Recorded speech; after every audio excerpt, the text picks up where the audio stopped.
복권을 한 번 정도는 여러분 다 사보셨을 텐데 이 복권의 역사는 로마 시대부터 시작됩니다. 로마의 네로 황제 때부터 큰 돈을 만들기 위해서 이 복권을 발행하기 시작했는데 우리나라에서 본격적으로 복권 시대가 열린 것은 1969년 9월에 주택복권이었습니다. 그때 그 당첨금이 1등이 300만 원이었는데 이 돈이면은 약 100평짜리 단독주택을 사고도 돈이 남았다고 그래요. 그것이 처음으로 발행된 그날 저희 아버지가 7장의 복권을 사갖고 오셨어요. 그때 저희 집 식구가 7명이었는데 한 장에 100원이었습니다. 700원어치 사오셨어요. 이거 당첨되면 집을 1억 원 산다는 겁니다. 기다렸습니다. 발표했습니다. 저희 집안의 역사상 처음으로 당첨됐습니다. 꼴등 500원짜리 1등이 300만 원인데 저희는 500원 타는 거를 당첨됐어요. 그래도 자그마치 2장이 당첨돼서 1,000원을 300원이 남았습니다. 그 이후에도 우리 아버님이 가끔씩 복권을 사시는 것 같은데 한 번도 된 적은 없습니다. 여러분도 아마 이런 복권이나 또 행운권이나 이런 거 당첨돼 보신 분들 그렇게 많지 않으실 거라 생각이 되는데 그래서 이거 당첨되면 옛날에는 야, 너 좀 복 받았다 그랬는데 요즘 사람들 이런 걸 당첨되면 뭐가 터졌다고 얘기하죠? 뭐 났다 그러죠? 뭐 대박 났다고 합니다. 대박이다. 대박이란 말 한 10여 년 전부터 쓰여졌다고 하는데 무슨 뜻인지 정확히 모르시죠? 어떤 분들은 그 흥부가 박을 타다가 펑 터져서 그런 큰 대박인가? 뭐 이런 생각도 하실 텐데 대박이란 말이 원래 큰 배가 들어온다고 할 때 대박이라고 합니다. 선박할 때 박자인데 어쨌든 그 어원을 아무도 잘 몰라요. 그냥 대박 났다고는 모두가 지금 알기로는 엄청나게 돈을 벌었다든가 엄청나게 좋은 일이 생겼으면 대박 났다고 합니다. 2015년 여러분 인생에 대박 터지시기를 축복해야 되는지 말아야 되는지 잘 모르겠습니다만 어쨌든 여러분 그런 일이 있으면 참 좋겠습니다. 자, 우리 인생에 과연 나에게 이런 대박 날 일이 있을까? 오늘 성경에 나오는 그 주인공은 나다나엘입니다. 나다나엘은 갈릴리 청년입니다. 이 사람은 우리 주님께서 이 사람을 평가할 때 참 이스라엘 사람이고 그 속에 간사한 것이 없다. 아주 큰 칭찬을 받았습니다. 결점 없는 그런 청년입니다. 그런데 이 청년에게도 피할 수 없는 한 가지 결점 아닌 결점이 있었는데 그것은 뭐냐면 선입견입니다. 선입견은 누구나 다 갖고 있습니다. 여러분 모두가 다 선입견을 갖고 있어요. 왜냐하면 선입견이란 건 우리 태어날 때부터 우리 부모님으로부터 배운 거 또 내가 자라는 환경, 문화 이런 속에서 나도 모르게 생겨난 것이기 때문에 이건 누구나 다 갖고 있습니다. 이건 좋다 나쁘다 할 수 있는 것이 아니라 선입견이라는 것이 있다는 것입니다. 문제는 이 선입견 때문에 우리가 중요한 것을 놓칠 때가 있어요. 오늘 나다나엘도 선입견 때문에 아주 인생에서 중요한 사람을 놓칠 뻔했습니다. 바로 예수님을 만날 수 있는 기회를 이 나다나엘이 놓칠 뻔했어요. 자, 나다나엘이 친구가 한 사람이 있습니다. 아주 빌립이라는 친구인데 빌립은 아주 어릴 때부터 중마고우였습니다. 이 빌립이 주님을 먼저 만났어요. 주님이 길을 가시다가 빌립과 딱 만났습니다. 빌립을 보는 순간 주님께서 말씀하십니다. 야, 나를 따라오라고 하십니다. 여러분 지금 이때 빌립과 예수님은 나이 차이가 거의 없습니다. 비슷한 청년들이에요. 만일에 제가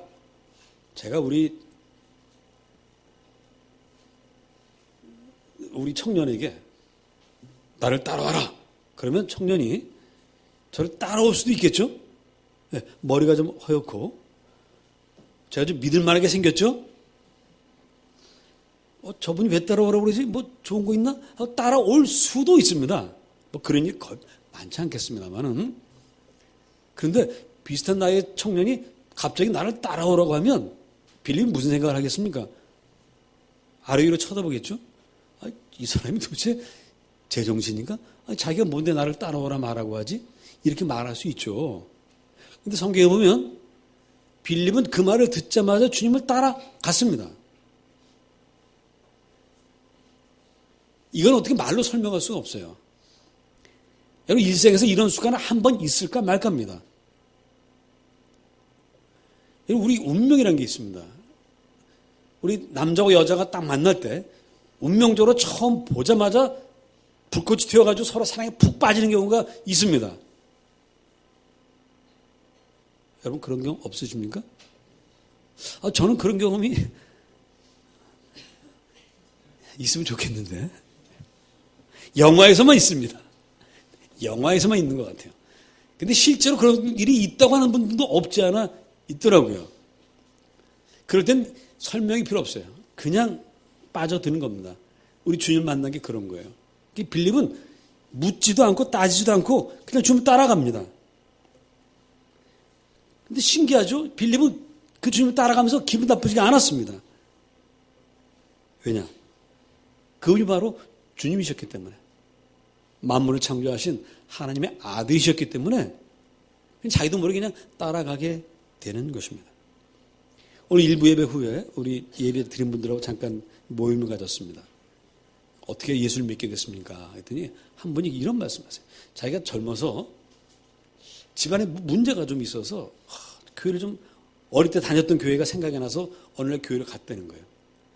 교회를 딱 들어갔는데 2층에 있는 상가교회였는데 지금 남서울교회라고 반포에 있는 교회는 지금 크게 졌습니다만 그 상가 시절에 갔는데 자기도 모르게 눈물이 이렇게 쏟아지더래요. 매번 갈 때마다 쏟아지더래요. 그래서 그 목사님이 자기를 기억하고 있답니다. 지금도. 하도 눈물을 많이 쏟으니까. 근데 자기가 설명할 수가 없다는 거예요. 여러분 주님 만난 게 그렇습니다. 내가 주님을 어떻게 만났는지 이론적으로 설명하는 분도 있습니다만은 그냥 나도 모르게 그냥 만나는 거예요. 만남이라는 게 원래 그런 거죠. 우리가 뭐 이유를 설명해서 만납니까? 그냥 만나서 함께 있다 보면 좋고 사랑스럽고 그렇게 하는 것처럼 빌립이 그랬던 것입니다. 너무 기뻤어요. 신났어요. 자기도 모르게 주님을 따라가면서 이분이 우리가 보십시다. 45절 말씀 다 같이 읽어보십니다. 요한복음 1장 45절 시작. 빌립이 나다나엘을 찾아 이르되 모세가 율법에 기록하였고 여러 선지자가 기록한 그 일을 우리가 만났으니 요셉의 아들 나사렛 예수니라. 그게 믿어지는 거예요. 그 옛날부터 그 조상들이 이야기했던 그분을 기다렸는데 그분을 만났다는 것이 믿어지고 그게 너무 기쁘고 감사하고 즐거웠어요. 설명할 수는 없지만. 그래서 너무 좋다가 갑자기 생각이 나는 겁니다. 이렇게 좋은 분을 내가 만났는데 이 생명의 주님을 만났는데 이거 어떻게 나만 알고 있을 수가 있어. 그래 나다나엘에게 빨리 가서 이야기해야 되겠다 하고는 46절 보니까 나다나엘을 아니지 45절 다시 보면 나다나엘을 찾아 이르되 찾아갔어요. 이게 나다나엘이 어디 있지? 막 동네를 두루두루 다니면서 찾아서 마침내 찾았습니다. 그리고는 우리가 그분을 만났다 고 했습니다. 이 소식을 들은 나다나엘도요 얼마나 기쁘고 즐겁고 감사한지. 우리가 그토록 기다렸던 그 메시아를 네가 만났단 말이냐? 와우, 빨리 가야 되겠다 하는 생각이 듭니다. 그래서 나다나엘도 역시 기쁘고 즐겁고 흥분이 됩니다. 흥분이 되는데 근데 갑자기 흥분이 식어버렸어요. 용서하고 들으시기 바랍니다. 어떤 분이 자기 손녀가 영국에서 유학 가다가 어떤 사람 만났다는, 결혼할 사람 만났다는 얘기를 들었어요. 그래서 그 사람이 묻습니다. 어떤 사람이냐? 그랬더니 영국의 유명한 그 대학이 있죠? 그 대학을 나오고 무슨 직장을 갖고 어이구 잘됐다 그랬어요. 근데 마지막에 이 손녀가 근데 할머니 그분이요 흑인이에요 그랬어요. 여러분 웃으시죠? 그러니까 할머니가 얘 안 된다. 뭐 때문에 안 돼요? 단지 피부색이 검다는 것 때문에 안 된다는 거예요. 저는 그런 게 참 나쁘다고 생각하는 사람이기 때문에 이 예화를 들으면서 굉장히 죄송한데 이 용서하고 들으시라는 말씀 그래서 드리는 겁니다. 그 한 가지 때문에 그 앞에 기대가 다 무너져 내렸어요. 마찬가지로 나다나엘도 예수님에 대한 얘기를 들으면서 막 흥분했습니다. 막 흥분했는데 마지막 한마디에서 그냥 그 모든 기대가 다 무너져 내렸습니다. 마지막 한마디가 뭐죠? 요셉의 아들 나사렛 예수니라. 왜? 나사렛에서는 선한 것이 날 수 없다는 선입견을 갖고 있기 때문입니다. 아니 나사렛 같은 이런 촌동네에서 어떻게 하나님의 아들이 태어날 수 있는가? 더더군다나 성경 분명히 말씀하시기를 미가서 5장 2절에서 베들레헴 에브라다야 너는 결코 작은 동네가 아니다. 너는 유다 족속 중에 작을지라도 이스라엘을 다스릴 자가 내게서 나올 것이다라고 말씀하셨어요. 그러니까 미가서의 말씀에 따르면 메시아는 반드시 베들레헴에서 태어나야 합니다. 그 선입견을 갖고 있습니다. 그런데 왜 나사렛에서 메시아가 태어나느냐는 거죠. 믿을 수 없다. 그건 너 틀렸다. 잘못됐다라고 나다나엘은 결론을 내립니다. 그리고는 거절했어요. 나 안 따라간다.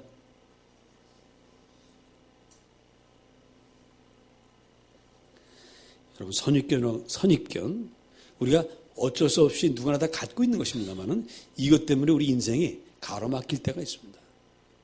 더 좋은 것을 향해서 도전할 수 있는 기회를 놓칠 때가 있습니다. 선입견이라는 건 새로운 곳에 의해서 바뀌어야 됩니다. 그걸 못하는 거죠. 선입견이 얼마나 무서운 것이냐면 동물의 예를 들어보면요. 여러분 그 서커스단에 그 코끼리가 막 서서 이렇게 뭐 하고 뭐 이렇게 고개를 하지 않습니까?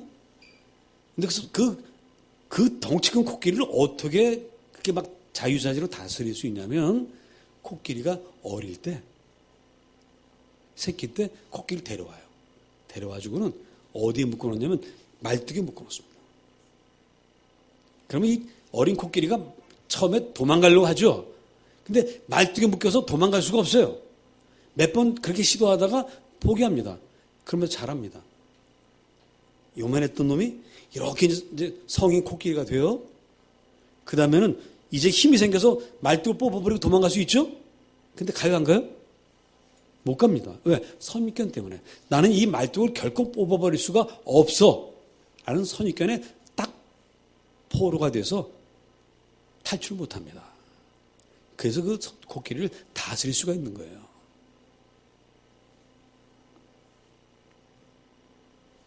우리는 예수 믿기 전에는 죄의 종이었습니다. 마귀의 종노릇 했습니다. 이것이 우리의 선입견이에요. 그러나 이제 여러분은 예수 그리스도의 보혈의 은총으로 말미암아 죄의 종노릇 하다가 진리 안에서 자유로운 사람이 되었습니다. 여러분은 하나님의 자녀가 되었습니다. 여러분 진리 안에서 할 수 있는 자유를 얻었고 죄를 다스릴 수 있는 권세를 얻었습니다. 그런데도 우리는 여전히 선입견의 포로가 돼서 죄가 유혹하면 죄가 유혹하는데 옛날에 내가 여기 종로로 됐지 넘어갑니다. 옛날 같으면 막 화를 냈을 상황이지만 이제 예수 믿고 화를 다스릴 수 있음에도 불구하고 화를 내주고 있지 않은 내가 어색해가지고 화를 내게 됩니다. 그게 선입견이에요.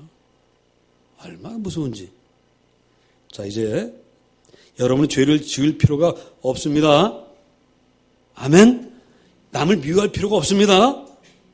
여러분 내가 참 못난 사람이라 생각할 필요도 없습니다. 여러분 하나님의 자녀입니다. 이걸 분명히 아셔야 돼요. 그래서 죄가 여러분을 유혹할 때마다 여러분 이렇게 외치시기 바랍니다. 따라하십시다. 마귀야 물러가라. 나는 너의 종이 아니다.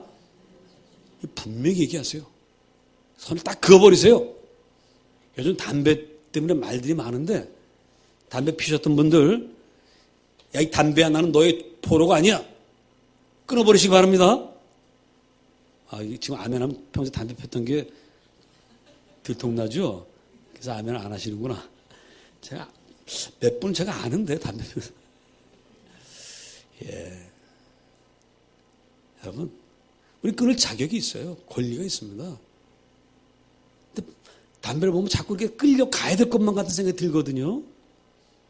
아니요, 여러분. 딱 끊을 수 있어요. 죄 끊을 수 있습니다. 그런데 사실 선입견도 선입견이지만 나다나엘이 예수님 만나러 가지 못하게 그의 발목을 붙드는 것은 열등감이었습니다. 이게 더 컸어요. 우리 46절 다시 한번 보겠습니다. 다 같이 읽어봅시다. 시작. 예, 나다나엘이 이르되 나사렛에서 무슨 선한 것이 날 수 있느냐? 이게 열등감이에요. 야, 빌립아, 나사렛은 촌이야. 이 지방에서도 아주 먼 이스라엘이라고 하는 나라가 어느 나라나 다 그런 것 같아요. 이 중심에서부터 멀어지면 좀 무시하는 경향이 있습니다. 이 촌이라고 무시합니다. 나사렛이 바로 그런 곳이에요. 아무도 거들떠 보지도 않고 눈여겨보지도 않고 중요하다고 생각하지도 않는 그런 곳에서 무슨 야 우리 같은 촌놈들이 살고 있는 이 땅에서 뭐가 날 수 있겠냐? 라고 하는 열등감 때문에 안 믿고 있습니다. 저는 이걸 보면서 우리 민족이 대단하다는 걸 발견했습니다. 이 사람들은 나사렛에서는 선한 것이 날 수 없다고 믿는데 우리는 개천에서 뭐가 난다고 믿습니까? 용이 난다고 믿어요. 우리 개천에서 용이 난다. 참 우리 민족 대단한 자부심이 있습니다. 여러분 지구상에서 일본 사람을 무시하는 민족은 어느 나라입니까? 대한민국밖에 없어요. 다른 나라 일본을 대단한 나라로 하는데 우리는 일본을 참 되게 무시합니다. 여러분 세계 모두가 지금 중국에게 벌벌 떱니다. 중국 15억 인구가 움직이는 거에 되게 떱니다. 근데 중국에 향해서 떨지 않는 민족이 어느 나라입니까? 우린 중국 사람 뭐라고 불러요?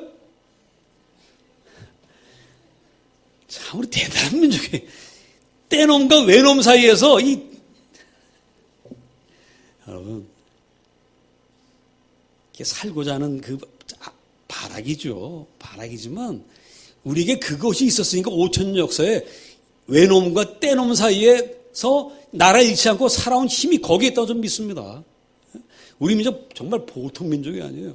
그리고 떼놈과 외놈 사이에서 우리 겪은 게 얼마나 많습니까? 그 시련과 눈물과 아픔과 고통과 이 속에서 우리는 수많은 걸 경험해가지고요. 온갖 감정들을 다 표현해낼 수 있어요. 우리말처럼 온갖 감정들을 그렇게 세밀하게 표현할 수 있는 언어가 없습니다. 그래서 한류 문화가 가능한 거예요. 저는 예언합니다. 앞으로 100년 내로 한글이 세계 표준어가 될 겁니다. 목사가 얘기하면 아멘을 좀 예의상으로라도 좀 하셔야죠. 예, 여러분 정말 그렇게 될 것 같아요. 실제로 옥스퍼드 대학에서 몇 년 전에 연구한 바에 의하면 한글이 세계에서 가장 우수한 빨리 익힐 수 있는 언어라는 거죠. 왜? 우리는 말하는 그대로 쓸 수가 있잖아요. 제가 중학교 다닐 때 저희 사촌 중에 좀 공부 못하는 사촌이 하나 있었는데 팝송은 그렇게 잘 불러. 어떻게 잘 부르나 했더니 그 집에 그 악보가 있는데 악보 밑에 영어로 돼 있어요. When I was a little baby. 이런 것은 그 밑에 뭐라고 써놨어요? 한글로 다 써놨어.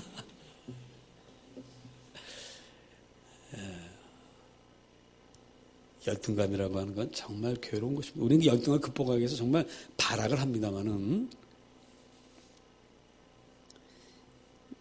나다나엘이 말합니다. 야, 이 동네에서 무슨 선한 것이 나오냐? 아유, 우리 같은 것들이 뭘 할 수 있어? 이 생각을 하고 있습니다. 그래서 열등감은 자기의 발전을 가로막고 도전의 기회가 와도 포기합니다. 내가 뭘 할 수 있다고? 에휴, 나 같은 놈이야 뭐 이러고 사는 거지. 억울한 일을 당해도 항의할 줄은 몰라요. 불의를 당하고도 아니다라고 말할 수 없습니다.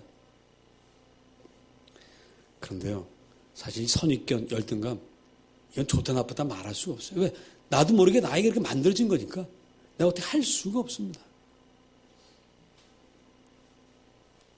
그러나 잘못된 선입견, 열등감, 이것은 극복되어야 하고 바뀌어야만 합니다. 문제는 내 힘으로는 안 된다는 거예요. 이미 그렇게 되어져 왔는데 내 힘으로 어떻게 그걸 바꿀 수가 있냔 말입니다. 그 깊고 단단한 그 뿌리를 어떻게 뽑아버리냐는 말입니다. 그런데 실망할 필요가 없더라고요. 자, 46절 그 후반부를 보십니다. 빌립이 이르되, 다 같이 시작. 예, 빌립이 이르되 와서 보라. 빌립이 말합니다. 야, 이 친구야. 그래, 나도 알아. 나사렛 이 촌동네에서 우리 같은 사람들 사이에서 무슨 메시아가 나오겠니? 나도 알아. 그런데 내가 만나보니까, 내가 그분을 보니까 이분이 진짜 메시아야. 이분 정말 우리를 너무도 사랑하시는 분이야. 이분을 우리 꼭 만나야 돼. 어떻게 이런 분을 우리가 외면할 수 있겠니? 너 그렇게 안 된다고만 하지 말고 한번 와서 봐라. 한번 겪어라도 보고, 와서 보고 아니면 아닐지라도 일단은 와서 봐라.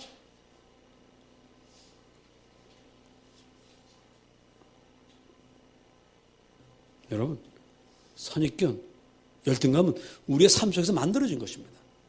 우리 경험에 의해서 만들어진 것입니다.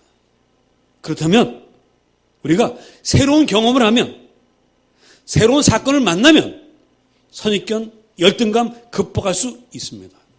바뀔 수 있습니다. 새로운 경험에 의해서 바뀔 수 있습니다. 새로운 만남을 통해서 우리는 놀라운 인생을 살 수 있습니다. 여러분, 홍어회라는 음식 아십니까? 예, 이 홍어회라는 음식이 어떻습니까? 제가 한 40대 초반에 어떤 제 후배가 오더니 저거 이런저런 얘기하다가, 아, 목사님, 홍어회 한번 대접해 드릴게요. 그러더라고요. 그래서 속으로, 너 혼자 잡수세요. 그 냄새만 맡아도 이상하다고 제가 들었어요. 다른 사람들 홍어회는 참 냄새가 고약하고 먹기가 힘든 걸 많이 들어가지고 선입견이 있어서 홍어회 먹자고 하니까 속으로, 아유, 그런 기회가 안 오길 바랬는데, 바랬더니 진짜 안 오더라고요. 결국 그 친구 떠났어요. 그때 같이 먹었으면 우리 교인 되는 건데. 그래서 저는 홍어회를 못 먹습니다. 그래서 홍어회 어떤 분이 이렇게 얘기하십니다. 야, 한번 먹어봐. 한 번만 먹어보면 너무너무 맛있어. 그러면 이렇게 얘기합니다. 야, 한 번도 먹어보지 않은 걸 어떻게 먹어? 한 번도 먹어보지 않았으니까 한 번 먹어봐야 되는데 한 번도 먹어보지 않았기 때문에 한 번도 먹을 수가 없다는 거예요. 그래서 우리는 새로운 경험을 못하는 겁니다. 그냥 기회가 닥쳐오면 부딪히시기를 축복합니다. 제가 어떻게 홍어회를 먹게 됐느냐? 제 기억이 언제 먹었는지 기억이 잘 안 나는데 한 번은 어떤 분이 홍어회를 이만큼을 갖다 줬어요. 목사님, 우리 교인인데 제가 이 홍어회를 선물을 받았는데, 야, 목사님, 저희 보관도 어쩌고저쩌고 해서 저를 갖다 줄 뻔했어요. 덜렁 받았습니다. 아니, 조금 받았으면 이렇게 그냥 버려도 될 텐데 이 많은 거 어떻게 버려? 음식을 갖다가 고민하다가 좋다, 한번 먹어라도 보자 하고 탁 펼쳐서, 그때 냄새가 정말 김치하고 싸서, 묵은지 김치하고 싸서 그걸 눈 딱 감고 그냥 먹었습니다. 먹었더니 얼마나 삭혔는지 코가 뻥 뚫렸어요. 여러분, 혹시라도 홍어회 드실 기회가 있으면 저를 빼지 마시고 가시기 바랍니다. 꼭 저를 데려가세요. 선입견은 그렇게 해서 깨지는 거예요. 한번 도전해 볼 때 깨지는 겁니다. 나다나엘은 와서 보라는 그 말에, 그래, 한번 가보자.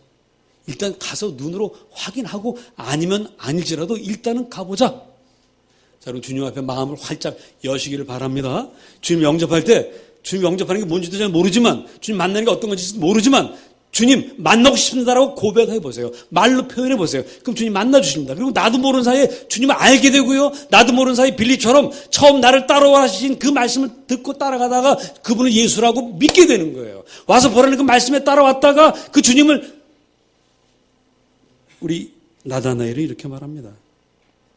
49절에 다 같이 읽습니다. 시작. 나다나엘이 대답하되, 라삐여, 당신은 하나님의 아들이시오, 당신은 이스라엘의 임금이로소이다. 자기도 모르게 이런 고백을 하게 되는 것입니다. 물론 이렇게 된 데는 또 한 가지 이유가 있습니다. 주님께서 나다나엘을 보시면서 하시는 말씀이 47절에 보면 이는 참으로 이스라엘 사람이라 그 속에 간사한 것이 없도다. 그랬더니 나다나엘이 깜짝 놀랍니다. 어떻게 나를 아십니까? 이 칭찬의 말에 나다나엘이 깜짝 놀랐어요. 이 칭찬은 참 좋은 것 같습니다. 여러분 아직 예수 믿지 않는 사람들에게 이런 칭찬 많이 하시기 바랍니다. 당신은 정말 참 훌륭한 사람인데 어떻게 예수를 아직까지도 몰라? 그게 너무 안타까워. 이렇게 얘기하시는 건 좋은 것 같아요. 자, 그래서 어쨌든 나다나엘은 주님을 만났습니다. 그리고 나다나엘은 예수 12제자 중에 한 사람이 됐습니다. 주는 그리스도시요 살아계신 하나님의 아들이라는 고백을 하는 위대한 삶을 시작하게 되었습니다. 여러분, 인생 대박이 있다면 저는 예수 그리스도를 만난 것이 바로 인생 대박이라 믿습니다. 여러분이 주님 만난 사건, 하나님을 감히 아버지라고 부를 수 있게 된 그 자격을 얻었다는 것, 이것이 우리 인생의 가장 귀한 것입니다.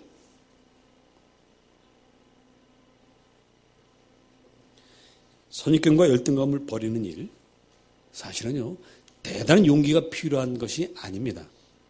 오늘 나다나엘이 이 선입견과 열등감을 버리는 일에 그가 한 일은 하나밖에 없어요. 뭐죠? 와서 보라는 그 말에 그래 가자 하고 따라 나선 것밖에 없습니다. 여러분, 우리 인생을 바꾸는 것은 아주 우연한 기회에 바뀝니다. 저는 고등학교 입시에 떨어진 것을 하나님의 축복으로 믿습니다. 1차 시험에 떨어졌어요. 2차에 어디를 갈 것이냐 고민하다가 중앙에 있는 중앙고등학교, 변두리에 있는 신일고등학교, 어느 걸 갈까 고민하다가 저희 부모님들이 야, 다 거기가 거기니까 가까운 데 가라. 버스비 적게 들게. 그래서 간 데가 신일고등학교입니다. 근데 그것 때문에 제가 목사 될 줄 누가 알았겠어요, 그때. 아주 우연한 사건이에요. 근데 바로 그 우연한 작은 사건이 여러분 인생을 바꾼다는 사실을 믿으시기 바랍니다. 사람은 어떤 사람을 만나느냐에 따라서 인생이 바뀌는 것처럼 여러분 주님을 만나면 놀라운 축복 가운데 우리는 있게 되는 것입니다. 어떤 분이 이런 분도 있어요. 그냥 길 가다가 찬송 소리가 들리는데 그 찬송이 좋아서 그 찬송 소리에 그냥 왔다가 예수 믿는 사람도 있습니다. 참 그 예수 믿는 사건은 여러 가지가 있습니다만은 그렇게 우린 예수 믿게 되고 인생이 달라지는 것입니다. 그런데 내가 빌립의 전도를 받아서 예수를 믿게 된 것 같고 여러분이 누구의 전도를 따라서 내가 어느 학교를 들어감으로써 찬송가 소리를 들어서 누구의 전도를 통해서 누가 뭐 맛있는 거 갖다 주고 먹을 거 갖다 주면서 아이고 언니는 왜 예수를 안 믿어? 다 좋은데 왜 예수 안 믿는 그거 하나가 나빠? 그게 왜 나쁘냐? 예수님이 아직 언니를 택하지 않았나 봐. 왜 나를 택하지 않았지? 하고 기분 나빠하게 하시기 바랍니다. 그럼 예수 믿게 돼요. 하여튼 전도 방법 여러 가지인데 어떤 방법을 통해서도 예수를 믿게 되면 그게 사실은 누구 때문이냐? 48절 다시 보십니다. 나다나엘이 이르되 어떻게 나를 아시나이까? 예수께서 대답하여 이르시되 다 같이 시작.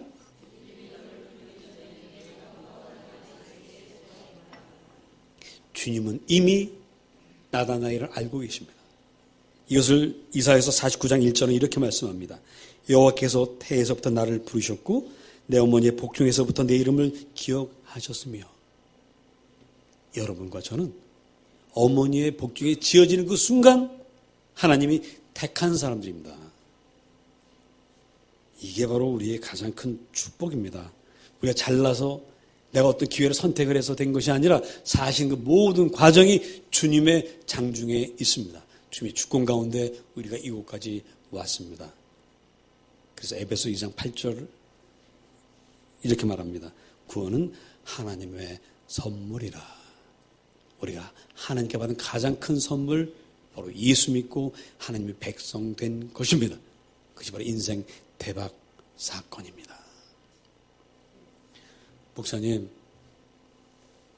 아무리 인생 대박이라고 믿음으로 가진다 해도요, 저는 지금 어려워요. 전 여러 가지 힘들고 고민거리가 많습니다. 어떻게 하면 좋습니까? 아마 이런 분들도 계실지 모르겠습니다. 그런 분들에게 주님께서 말씀하십니다. 50절 말씀 다 같이 읽습니다. 시작. 예수께서 대답하여 이르시되 내가 너를 무화과 나무 아래에서 보았다므로 믿느냐? 이보다 더 큰 일을 보리라. 이제 여러분, 이제 주님 안에서 시작한 여러분의 인생은 앞으로 살아가면서 계속해서 더 큰 일을 보게 될 것입니다. 기도하겠습니다.